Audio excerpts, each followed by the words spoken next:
नाजरीन अस्सलाम वालेकुम। IAD टुडे के खबरनामे में आपका खैर मकदम करते हैं। आइए बढ़ते हैं तफसीलात की तरफ। शहर हैदराबाद के शाद नगर हलाकत खैज मर्डर केस के खिलाफ में ABVP के बहुत सारे नौजवानों ने कौमी सदर निधि त्रिपाठी की क़ियादत में सुंदरया साइंस सेंटर तक इंदिरा पार्क तक एक ज़बरदस्त एहतजाजी रैली का एहतमाम किया और हुकूमत पर सख्त तनकीद की। रियासती वज़ीर दाखिला के एक बयान का बतंगड़ बनाते हुए कहा कि इन्होंने ख़वातीन को महकमा पुलिस का हंगामी नंबर 100 डायल करने का मशवरा दिया था। हालांकि CM KCR ने इस वाक़ये के सिलसिले में फौरी हिदायत भी जारी कर दी थी और पुलिस ने कुछ कातियों को भी गिरफ्तार कर लिया था। साथ ही एहतियातन ख़वातीन को हंगामी हालात में 100 नंबर डायल करने का मशवरा भी दिया गया था ताकि पुलिस फ़ौरन वहां पहुंचकर मदद कर सके।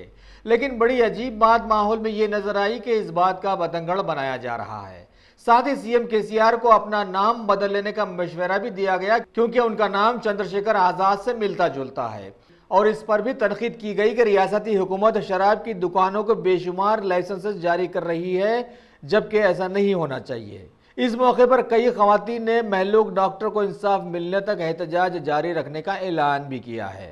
पार्टी ABVP के नेशनल जनरल सेक्रेटरी हूँ और जिस तरीके से हैदराबाद में एक सामूहिक बलात्कार और हत्या की जला करके हत्या की घटना घटित हुई, उसने पूरे देश के युवाओं को आक्रोशित कर दिया। न सिर्फ युवाओं को, हर एक महिला हर एक पुरुष को आक्रोशित कर दिया और पूरे भारत में प्रोटेस्ट किया गया। और आज जब मुझे पता चला कि तेलंगाना में यहाँ की यूथ एक प्रोटेस्ट ऑर्गेनाइज कर रहे हैं, तो तुरंत मैं दिल्ली से उनके सपोर्ट में यहाँ पर आई हूँ। हमारी क्लियर मांग है गवर्नमेंट से कि जल्द से जल्द उन रेपिस्ट को फांसी की सजा सुनाई जानी चाहिए, उन्हें फांसी देना चाहिए। और मेरा यहाँ के होम मिनिस्टर से भी एक क्वेश्चन है कि सर, आपका स्टेटमेंट आया कि लड़की ने घर वालों को पहले फ़ोन क्यों किया, पुलिस वालों को फ़ोन क्यों नहीं किया। तो सर, मैं आपसे कहना चाहती हूँ कि आपका ये स्टेटमेंट ही आपकी इस राज्य की शासन व्यवस्था और आपकी पुलिस प्रशासन व्यवस्था की पोल खोलता है कि उस महिला को, उस डॉक्टर महिला को आपके राज्य की शासन व्यवस्था में भरोसा नहीं था, आपकी पुलिस पर भरोसा नहीं था, इसीलिए उस महिला ने अपने घर वालों को फ़ोन करना ज़्यादा सेफ समझा, ना कि पुलिस वालों को फ़ोन करना ज़्यादा सेफ समझा।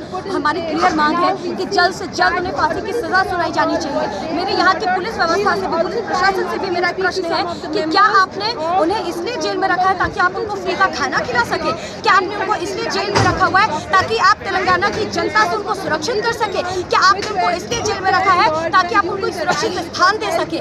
नहीं, देश की जनता और ये तेलंगाना की ये जनता कतई बर्दाश्त नहीं करेगी। आपको जल्द से जल्द उन्हें फांसी देना पड़ेगा। आज देश का युवा ये चाहता है, तेलंगाना का ये युवा चाहता है कि उन रेपिस्ट को फांसी की सजा दी जाए। जब तक सजा नहीं दी जाएगी, ये इस देश की जनता, इस देश का युवा, इस तेलंगाना का युवा शांत नहीं बैठने वाला है।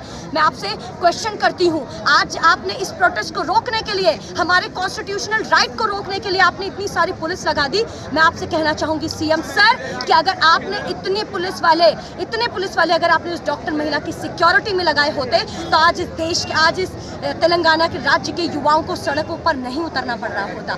आज इस देश का युवा, आज इस तेलंगाना राज्य का युवा भी आराम से अपनी पढ़ाई कर रहा होता, तेलंगाना राज्य को आगे ले जाने में और देश को आगे ले जाने में अपना योगदान दे रहा होता। సో దిశకి వెంటనే న్యాయం జరగాలి, దోషులకి పబ్లిక్గా ఉరి తీయాలి, లేకపోతే ఫైర్ చేయాలి అనేసి మాకు డిమాండ్. ముందు చూసుకున్నట్టయితే ఏ రోజైతే డాక్టర్ గారు హత్య చేయబడ్డదో అది ఎంత క్రూరంగా ఒక్కరు కాదు, ఇద్దరు కాదు, నలుగురు మానవ మృగాలు కలిసి అత్యాచారం చేసి హత్య చేసింది చూసుకున్నట్టయితే చాలా బాధాకరం. తల్లిదండ్రులు వెళ్ళి పోలీస్ స్టేషన్కి వెళ్ళి కంప్లైంట్ ఇవ్వడానికి వెళ్తే నీ బిడ్డకి బాయ్ ఫ్రెండ్ ఉన్నాడా, నీ బిడ్డ లేచిపోయిందా అనేసి టైంపాస్ చేయకుండా ఇమీడియట్గా టోల్ ప్లాజా దగ్గరికి వచ్చి జస్ట్ 1 కిలోమీటర్ లోపలే కనుక ఘాతుకం జరిగిపోయింది. వాళ్ళు కానీ వచ్చుంటే ఆ టైంలో ఆ అమ్మాయి బతుకుండేది అనేసి మా ఒక ఆశ. ఇంకే కాకుండా నిన్న మొన్న చూసినట్టే ఇంటికి వెళ్ళి పరామర్శించిన హోమ్ మినిస్టర్ కానీ శ్రీనివాస్ యాదవ్ గారు కానీ ఏమంటున్నారంటే అమ్మాయి చెల్లికి ఫోన్ చేయాల్సింది ఎందుకు, 100 చెయ్యాలి కదా అంటే, అరే నువ్వు ఉంటే తెలుస్తుంది అక్కడ ప్లేస్లో ఏముంది అనేసి అని, నీకెందుకు అసలు సెక్యూరిటీ అనేసి నేను అడుగుతున్నాను. ఇక్కడ యావత్ మహిళా లోకమంతా మీరెందుకు చుట్టుముట్టు 10 మంది సెక్యూరిటీ అనేసి అడుగుతాను. నీకెందుకు భయము? నువ్వు పబ్లిక్లో ఒంటరిగా వెళ్ళలేవా? పబ్లిక్ ఓటు వేయడానికైతే నువ్వు ఒంటరిగా వెళ్ళినావు, అప్పుడు మరి ఇప్పుడెందుకు నీకు చుట్టుముట్టు ఎస్కాట్లు, పోలీసులు, పైలట్లు ఇవన్నీ నీకు అవసరమా? ఒక మహిళకు ఇవ్వలేని భద్రత మీకెందుకు? ఇంకొక ఇంటింటికి పోలీసు పెట్టాలా అంట. ఏంటి అసలు మీ ఆంతర్యం, ఏంటి అసలు మీరు మాట్లాడింది? మీకు భద్రత ఎలాగో ఇవ్వలేరు, కానీ ఇలా కించపరిచి కుంట మీద కారం చల్లట పేరెంట్స్ మాత్రం ఇలా బాధ పెట్టడం మీకు సంస్కారం లేదు అనేసి మేము తెలియజేస్తున్నాము. భారతదేశం మొత్తం కూడా 9% క్రైమ్ ఉంటే ఇక్కడ తెలంగాణ రాష్ట్రంలో చూసుకుంటే 14% ఉంది. ఎందుకు ఇలా? ఎందుకంటే కేసీఆర్కి మద్యం ఆయన ఎలాగ తాగి తందాన ఫామ్ హౌస్లో బంటాడో అందరికీ కూడా అదే నేర్పిస్తున్నాడు. ఆయన లాగా వాళ్ళ మినిస్టర్స్ కూడా తయారవుతున్నారు అనేసి నేను మీ ద్వారా తెలియజేసుకుంటున్నాను. ఈ దోషులను మాత్రం వెంటనే ఉరి తీయాలి, పబ్లిక్లో ఫైర్ చేయాలి, ఉరి తీయాలి. ఫాస్ట్ ట్రాక్ కోర్టు ఏర్పాటు చేసి యాజ్ ఎర్లీ యాజ్ పాసిబుల్ వాళ్ళకి పనిష్ చేయాలి అనేసి మా యొక్క డిమాండ్. అమ్మాయిని ఎలాగైతే హింసించారో అలాగే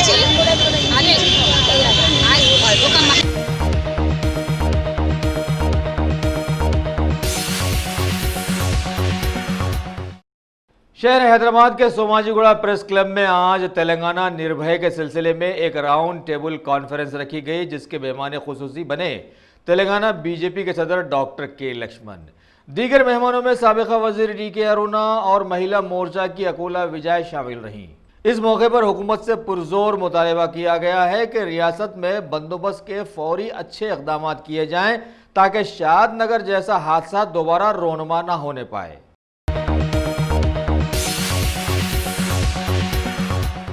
तेलंगाना असेंबली के लेजिस्लेचर सेक्रेटरी डॉक्टर V नरसिम्हाचार्युलू ने आज मीडिया को बतलाया कि असेंबली के कमेटी हॉल में अक़लियतों की फलाह बहबूद कमेटी की आज पहली मीटिंग रखी गई, जिसमें speaker assembly Pocharam Srinivas Reddy, council के चेयरमैन सुखविंदर रेड्डी, कुलीन मजलिस इत्तेहादुल मुस्लिमीन के MLA अहमद बलाला, MLC अमीनुल हसन जाफरी के साथ साथ बहुत सारे दीगर मेंबर्स ने भी शिरकत की।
मुत्तहिदा आंध्र प्रदेश के साबिका वज़ीर आला आंजहानी M चिन्ना रेड्डी की 23वीं बरसी के मौके पर आज कई कांग्रेसी लीडर्स और ख़ास तौर पर हिमाचल प्रदेश के गवर्नर बंडारू दत्तात्रेय ने इंदिरा पार्क जाकर उन्हें श्रद्धांजलि पेश की, जबकि आंजहानी के फर्जंद M शशिधर रेड्डी ने अपने ट्रस्ट ऑफिस में एक ब्लड डोनेशन कैंप का एहतमाम किया, जिसमें कई कांग्रेसी कारकुनों ने अपने खून के अतियाजात जमा करवाए। मरहूम डॉक्टर चिन्ना रेड्डी साहब के बरसी 23वां बरसी आज मनाया गया और आज के दिन बहुत सारे लोग आए हैं समाधि पर और जो खिदमत चिन्ना रेड्डी साहब ने किया था तेलंगाना हासिल करने की सबसे पहली बुनियाद उन्हीं के तरफ से डाली गई थी।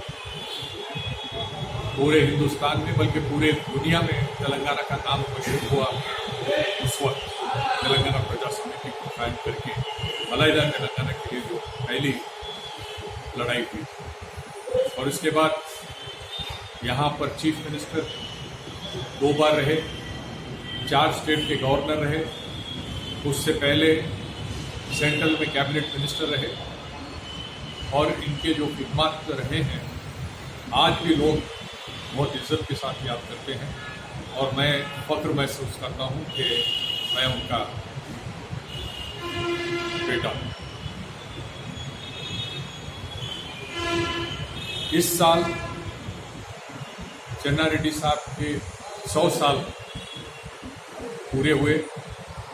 इस मौके पर एक सेंटिनरी सेलिब्रेशन के नाम से एक प्रोग्राम करने वाले हैं। Vice president of India mister Venkaiah Naidu साहब चीफ गेस्ट रहेंगे। दिसंबर की 29 तारीख को इस प्रोग्राम को शिल्पकला वेदिका मादापुर में ये प्रोग्राम होगा और वेंकैया नायडू साहब के साथ और भी दूसरे सीनियर हायर उस प्रोग्राम में आएंगे और 100 साल पूरे होने पर उनकी याद, उनके बताए हुए रास्ते पर किस तरह से आने वाले जो नस्ल होगी लोगों को उनके बारे में बताना जरूरी है, क्योंकि ऐसे लीडर बहुत कम पैदा होते हैं और हमारे ट्रस्ट की तरफ से ये प्रोग्राम किया है।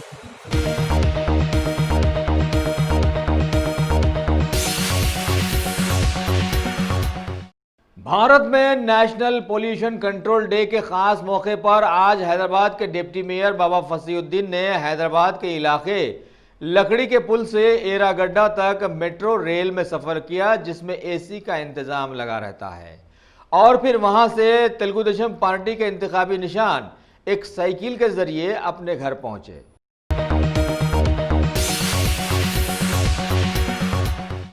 जिले रंगारेड्डी के बहुत सारे कांग्रेसी लीडर्स ने आज जिलाई कलेक्ट्रेट के रूबरू जबरदस्त एहतजाजी धरना देते हुए टीआरएस हुकूमत से मुतालिबा किया कि टीएसआरटीसी का मसला तो हुकूमत ने हल कर दिया, लेकिन इनकी स्ट्राइक के दौरान जिले के करीब 6000 स्कूल्स और इतने ही कारोबारियों को जो नुकसानात उठाने पड़े हैं, इसकी पाबजाई कौन करेगा, जबकि हुकूमत ने अभी आरटीसी चार्जेस में मजीद इजाफा भी कर दिया है। लिहाजा इन्होंने हुकूमत पर जोर देकर कहा कि अगर वो वाकई आवाम को चाहती है तो इस सिलसिले में हुए अवामी नुकसानात की पाबजाई भी जल्द से जल्द पूरा करे।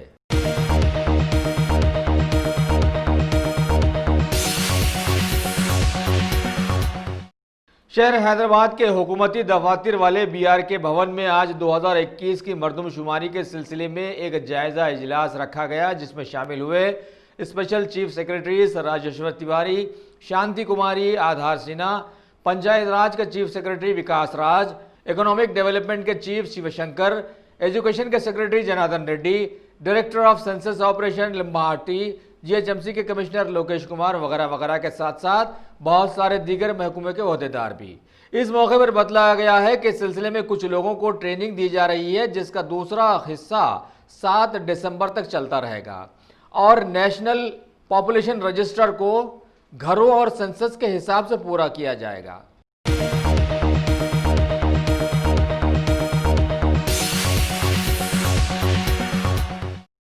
शहर हैदराबाद के मेयर बीर राम मोहन ने आज एक प्रेस नोट में बतलाया कि वजीर आईटी व माउड केटीआर आवाम की खिदमत बेहतरीन अंदाज में करने की कोशिश कर रहे हैं। इन्होंने मरकजी हुकूमत की जानिब से वाराणसी कॉरपोरेशन के 23 सीनियर एग्जीक्यूटिव्स के एक वफद का खैर मकदम करते हुए ये राज खोला, जबकि इस मौके पर डिप्टी मेयर बाबा फसीउद्दीन के साथ साथ बल्दिया के बहुत सारे दीगर ओहदेदार भी वहां पर मौजूद थे।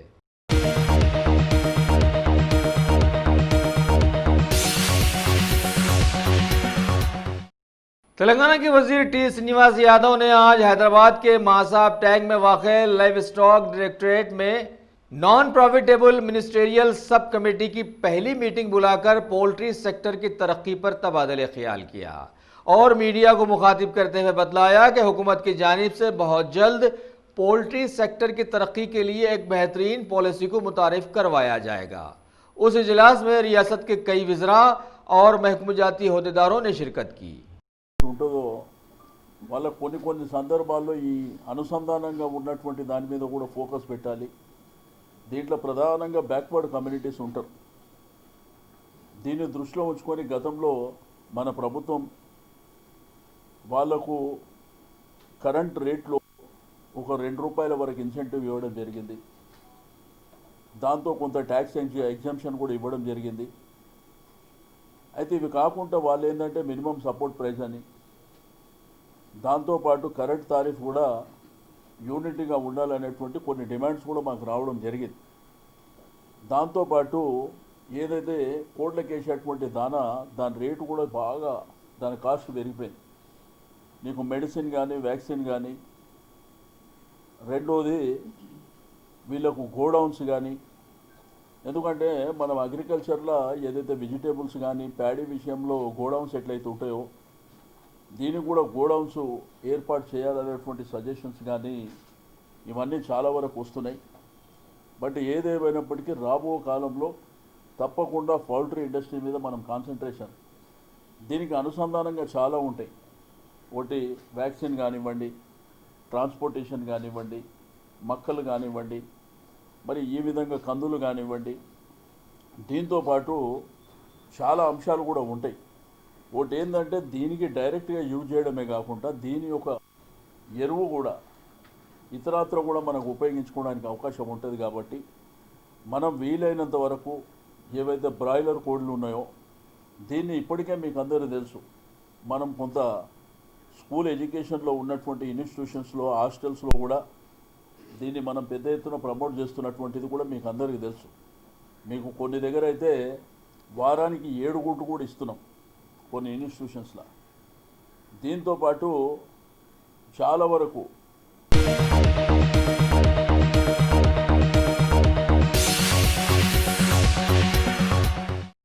तेलंगाना यूथ कांग्रेस के सदर अनिल कुमार यादव ने आज गांधी भवन की एक प्रेस मीट में शादनगर मर्डर केस में महकमे पुलिस की लापरवाही की सख्त मजम्मत की और बतलाया कि इतना बड़ा हादसा हो जाने के बावजूद भी खवातीन की चहीती माने जाने वाली साबिका एमपी कविता के कानों पर न जूरेंगी और न ही टीआरएस पार्टी की महिला मोर्चा की किसी खातून ने इसकी मजम्मत की।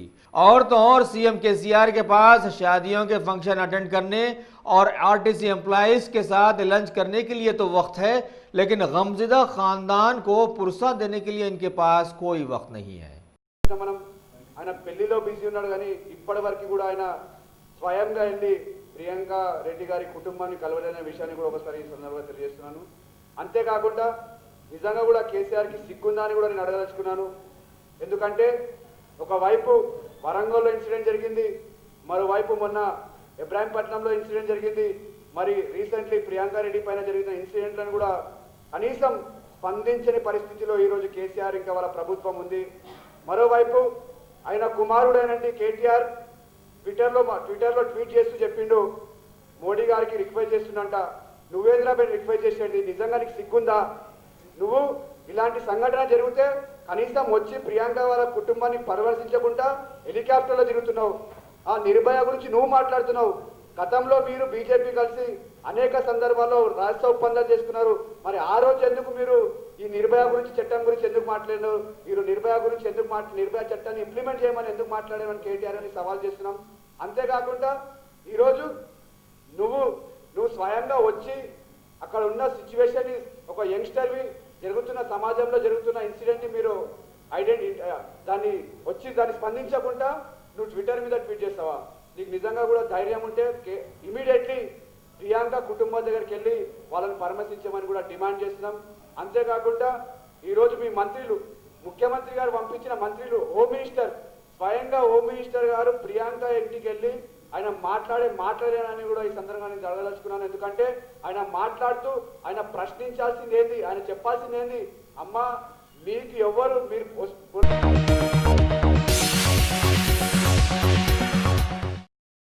Top selection computers.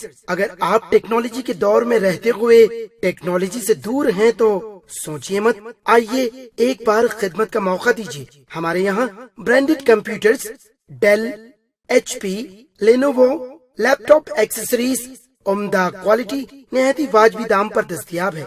School, college, corporate, office वगैरह में बल्क क्वांटिटी में सप्लाई की जाती है। इसके साथ साथ हमारे यहाँ माहिर टेक्नीशियंस की निगरानी में रिपेयर की सहूलत भी मौजूद है। अगर आप अपने घर, दुकान, सोसाइटी, स्कूल वगैरह को सेफ और क्राइम फ्री बनाना चाहते हो तो इंस्टॉल कीजिए CCTV कैमरा जो HD क्लियरिटी के साथ दस्तयाब है। गुज़िस्ता 10 साल से मुल्क भर में अपनी इन तमाम खिदमात को जारी रखते हुए आपके एतमाद को बरकरार रखने वाला नाम top selection computers, Vijayanagar colony beside Riyan hotel Hyderabad. Director Syed Rashid Ali. Phone 9849715954। Top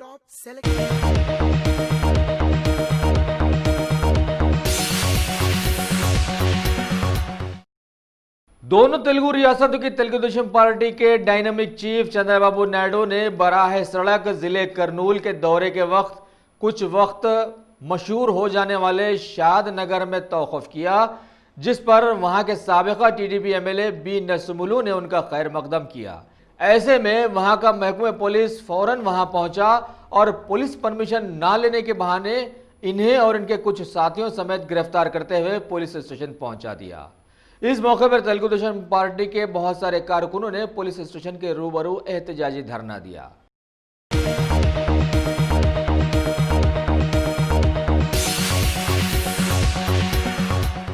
Telangana Congress party के एक वफद ने आज जिले संगारेड्डी के कलेक्ट्रेट में डीआरओ से मुलाकात करते हुए अचानक चार्जेस बढ़ा दिए जाने पर जबरदस्त एहतजाज दर्ज किया और उन्हें फौरन कम करने के लिए एक याददाश्त पेश की।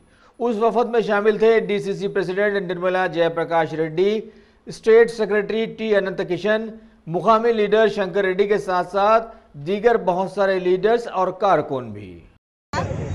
మరి ఈరోజు ప్రభుత్వం చేస్తున్న పనిని మనమందరం చూస్తున్నాం। ఎప్పుడు లేని విధంగా ఈ ప్రభుత్వాలు వచ్చినాయి। మరి ఒకేసారి 1 కిలోమీటర్ 20 పైసలు అనేది మరి ఎప్పుడు లేని విధంగా ఈరోజు పెంచడం జరిగింది। కాబట్టి ఈ ప్రభుత్వం చేస్తున్న పనులు చూస్తూ ఊరుకోవద్దు। కాబట్టి ఈరోజు డీసీసీ గారి ఆధ్వర్యంలో ఆదేశాల మేరకు ఈరోజు సంగారెడ్డి పట్టణంలో కలెక్టర్ ముట్టడించడం జరుగుతుంది।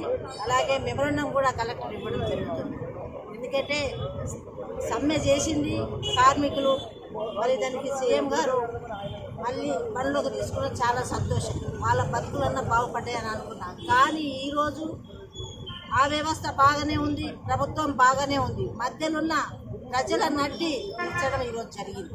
ఎంత బాధాకరమని 1 కిలోమీటర్ దాన్ని పైసలు పెంచిందంటే మరి సామాన్య ప్రజలకు ఇది ఎంతో నష్టము, మరి వాళ్ళు తిరగలేని పరిస్థితి అవుతుంది। ఉన్న తెలంగాణలో 400 కోట్ల ప్రజలు ఉంటే మరి 2 కోట్ల ప్రజలు 4 కోట్ల ప్రజల్లో 2 కోట్ల ప్రజలు రవాణా సౌకర్యం మరి ఆర్టీసీ। కాబట్టి మేమందరం కాంగ్రెస్ పార్టీ తరఫున ప్రభుత్వాన్ని అడుగుతున్నాం, ఇది చాలా దారుణం। మరి ప్రజల మేలు కోరే ప్రభుత్వం కావాలని ప్రజలు అనుకుని మరి గెలిపిస్తే ఈరోజు ప్రజల్ని మరి దొంగలో దొక్కడం జరుగుతుంది।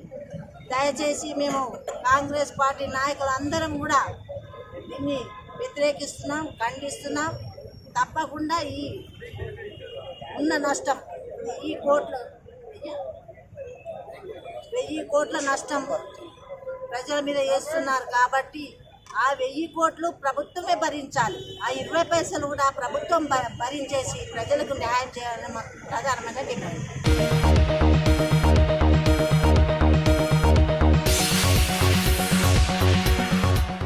हमारे समाज में प्यार, मोहब्बत वगैरह के ताल्लुक से तारीख की रूह से ये बात मुसल्लमा हो गई है कि ये वो जज्बाती मामलात हैं जो इंसान की अकल पर पर्दा डालकर उन्हें उन राहों पर ले आते हैं जहां ना दिल को सुकून मिलता है ना रूह को आराम, लेकिन फिर भी इंसान मोहब्बत कर बैठता है। लिहाजा आज जिले रंगारेड्डी के शाहबाद से खबर मिली है कि एक नौजवान मोहब्बत करने वाले जोड़े ने इज्तिमाई खुदकुशी कर ली है। वजह ये बतलाई गई कि उनके बड़ों ने उनकी शादी से इनकार कर दिया था। बहरहाल पुलिस तहकीकात से जुड़ गई है।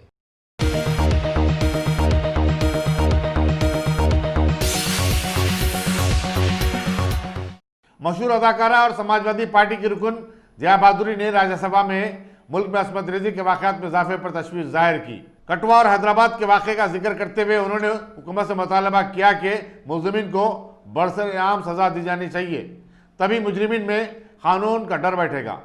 Whether it's Kathua or whether whatever happened in Hyderabad, I need I think the people now want the government to give a proper answer and a very definite answer. What has happened, whether it's Kathua or whether whatever happened in Hyderabad, I think the people now want the government to give a proper answer and a very definite answer.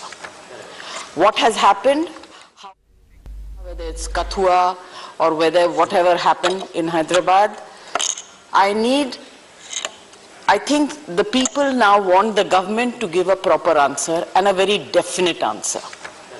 What has happened, whether it's Kathua or whether whatever happened in Hyderabad, I think the people now want the government to give a proper answer and a very definite answer. What has happened,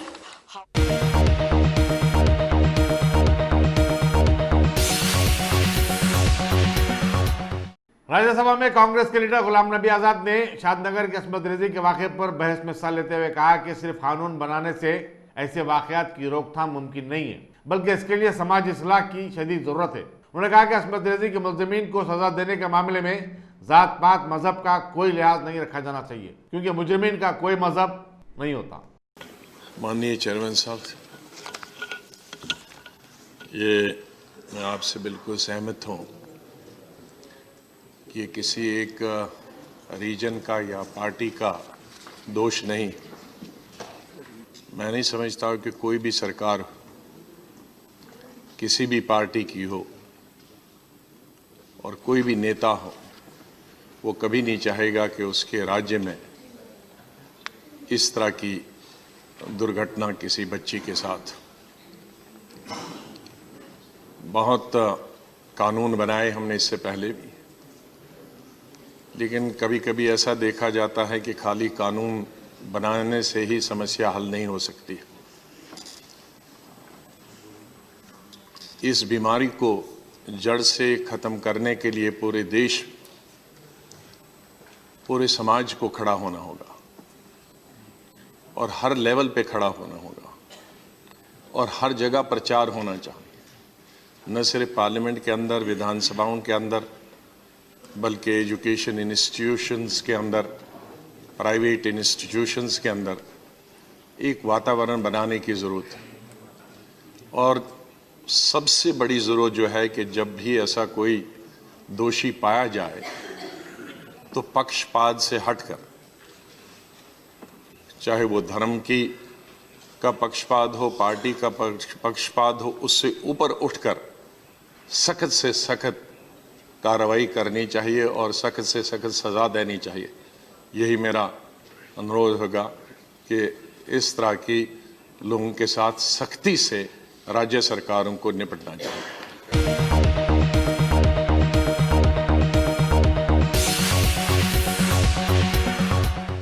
मगरबी अर्दुन के देही इलाके में वाक़ई पागलखाने में लगी आग की जद में आकर 8 बच्चों समेत 13 पाकिस्तानी बाशिंदे हलाक हो गए। इमदाद और राहत के काम में मसरूफ अहदेदारों के मुताबिक ये आग दारुल हुकूमत अमान से 50 किलोमीटर दूर जुनूबी शोना के फार्म हाउस में लगी। वहां जरिए मजदूरी करने वाले पाकिस्तानी खानदान आरज़ी घर बनाए थे। आग तकरीबन रात 2 बजे लगी।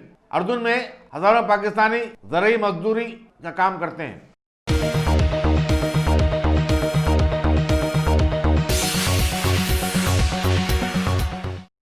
तूफान कमूरी ने फिलिपाइन को खतरे में डाल दिया है। हजारों लोग मनीला से तखलिया कर रहे हैं। ऐसे में दारुल हुकूमत मनीला में साउथ ईस्ट एशियन गेम्स के मंसूबों पर भी पानी फिर गया है। बाटकोल इलाके से 70,000 लोग घरों से भाग खड़े हुए हैं। नेशनल डिजास्टर एजेंसी के अहदेदार मार्क टिम्बल ने बताया कि अब यही उम्मीद की जा सकती है कि तूफान भयानक तबाही ना ले आए। फिलिपाइन में हर साल 20 से ज्यादा तूफान आते हैं। 2013 में आए हुए तूफान में 7,000 से ज्यादा अफराद फौत हो गए थे। कंपूरी से हफ्ते से शुरू हुए गेम्स के बारे में मंसूबे भी चौपट हो गए हैं। इन गेम्स में हजारों एथलीट शिरकत कर रहे हैं, जो 11 दिसंबर तक जारी रहने वाला है। गेम्स के ऑर्गेनाइजर्स खेलों की मंसूख से मुतालिक शुरका को बराबर इत्तला दे रहे हैं। खराब मौसम की वजह से अगरचे के हंगामी मुतबादिल इंतजाम किए गए थे, लेकिन ऐसी तबाही की तवक्को नहीं थी। बास्केटबॉल और वॉलीबॉल के मुकाबले तूफान के बावजूद जारी रह सकते हैं, लेकिन शायकीन स्टेडियम में मौजूद नहीं रहेंगे। गेम होता रहेगा। मेजबान मुल्क फिलिपाइन अब तक मुख्तलिफ गेमों में 50 गोल्ड मेडल हासिल कर चुका है, जबकि वियतनाम और थाईलैंड अलरतरतीब दूसरे और तीसरे नंबर पर हैं।